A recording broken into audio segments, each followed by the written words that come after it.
Dunyodagi eng katta jonzot ko'kkit. Vafot etganda nima sodir bo'ladi? Aytishlaricha, ko'kkit yaqinlashib kelayotgan o'limini sezadi. Shu boisda u o'z yashab turgan hududdan yuzlab kilometr uzoqlikka suzib ketadi va so'nggi kuchini jamlab dengizning eng chuqur qatlamlariga sho'ng'iydi. Bu hodisa kit qulashi deb ataladi. Avvaliga akulalar va ilon baliqlar kit tanasi bilan oziqlanadi.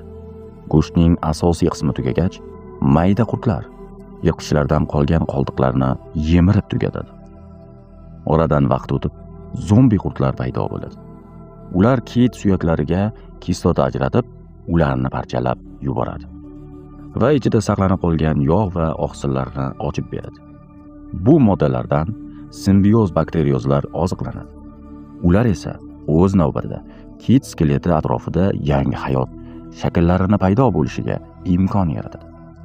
Natijada dengiz tubida butun bir ekotizm vujudga keladi. Bu jarayon deyarli 100 yil davom etadi.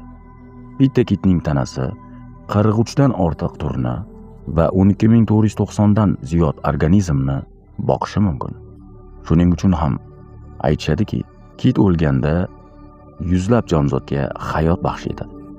Bu yaratilishdagi aql bovar qilmas hikmatni ko'rsatadi. Hech narsa isrof bo'lmaydi.